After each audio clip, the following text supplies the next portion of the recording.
Chaque jour, Charles et Carole vous présentent la leçon de l'école du sabbat.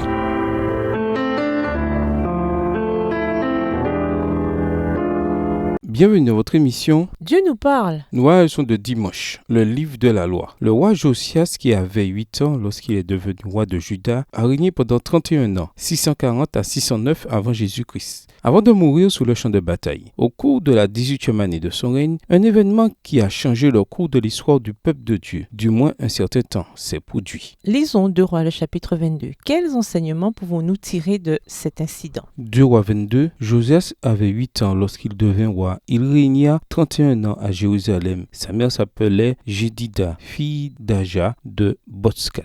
Il fit ce qui est droit aux yeux de l'Éternel, et il marcha dans toute la voie de David son père. Il ne s'en détourna ni à droite ni à gauche. La 18e année du roi Josias, le roi envoya dans la maison de l'Éternel Shaphan, le secrétaire, fils d'Atsalia, fils de Metshulam. Il lui dit: monte vers Ikija, le souverain sacrificateur, et qu'il amasse l'argent qui a été apporté de la maison de l'Éternel, et que ceux qui ont la garde du seuil ont recueilli du peuple. On remettra cet argent entre les mains de ceux qui sont chargés de faire exécuter l'ouvrage de la maison de l'Éternel, et ils l'emploieront pour ceux qui travaillent aux réparations de la maison de l'Éternel. Verset 6. Pour les charpentiers, les manœuvres et les maçons, pour les achats de bois et de pierres de taille nécessaires aux réparations de la maison. Mais on ne leur demandera pas de compte pour l'argent remis entre leurs mains, car ils agissent avec probité. Alors Ilkija, le souverain sacrificateur, dit à Shaphan, le secrétaire: j'ai trouvé le livre de la loi dans la maison de l'Éternel. Et Ilkija donna le livre à Shaphan, et Shaphan le lut. Puis Shaphan, le secrétaire, alla rendre compte au roi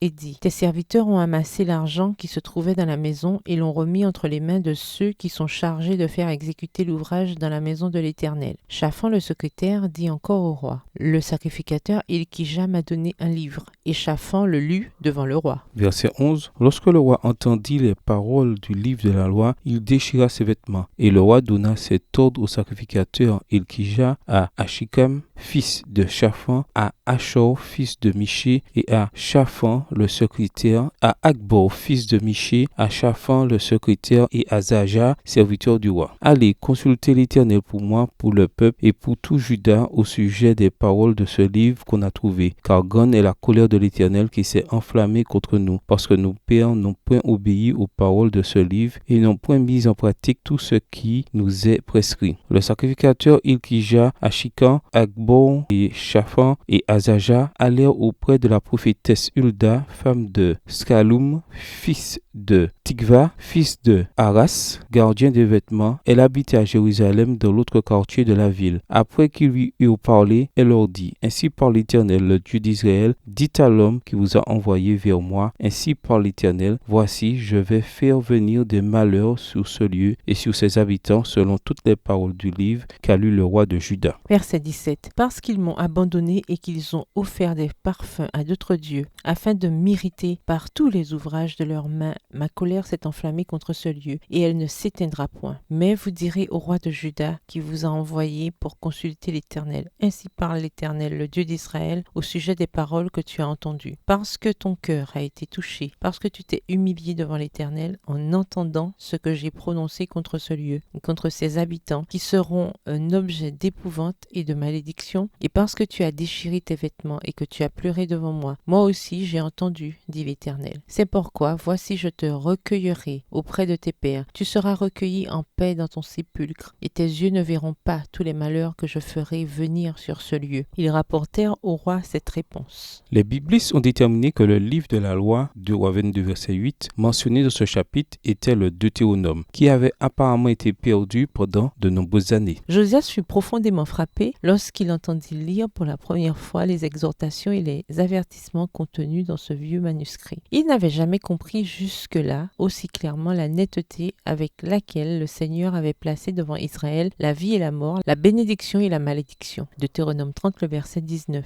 Le livre abondait en certitudes données par le Seigneur au sujet de son désir de sauver à tout prix ceux qui mettraient entièrement en lui leur confiance. Comme il avait délivré les Israélites du joug égyptien, il opérait avec puissance pour les établir dans la terre promise et les placer à la tête des nations. Texte tiré du livre Prophètes et Rois au chapitre 33 à la page 200. 276, livre écrit par Ellen G. White. Tout au long du chapitre suivant, nous pouvons constater avec quelle ferveur le roi Josias a cherché à observer ses commandements, ses préceptes et ses prescriptions de tout son cœur et de toute son âme. 2 Rois 23, verset 3, voit aussi Deutéronome 4, verset 29, Deutéronome 6, verset 5, Deutéronome 10, verset 12 et Deutéronome 11, verset 13. La réforme qui a eu lieu a inclus une purification de toutes les horreurs qui se voyaient au pays de Juda et à Jérusalem, afin de réaliser les paroles de la loi écrites dans le livre que Hilkiah, le prêtre, avait trouvé dans la maison du Seigneur. 2 Rois 23, verset 24. Le Deutéronome contient un grand nombre de recommandations et d'exhortations qui étaient destinées à mettre en garde les enfants d'Israël contre les pratiques des nations qui les entouraient. Les actions de Josias et toutes les choses qu'il a faites, y compris l'exécution de ceux qui étaient probablement des prêtres idolâtres à Samarie, voire 2 Rois 23, le verset 20, révèlent à quel point le peuple s'était éloigné de la vérité qui lui avait été confiée. Au lieu de rester le peuple saint qu'il était censé être, il s'était compromis avec le monde. Même si les Israélites pensaient souvent « tout va bien avec le Seigneur, il n'y a aucun problème ». Mais ce n'était qu'une illusion trompeuse. Dans notre propre foyer ou même dans les institutions d'église, qu'aurions-nous besoin de revoir et de purifier afin de pouvoir réellement servir le Seigneur de tout notre cœur et de toute notre âme. Au revoir. Et à demain si Dieu veut. Dieu nous parle. Chaque jour, Charles et Carole vous présentent la leçon de l'école du sabbat.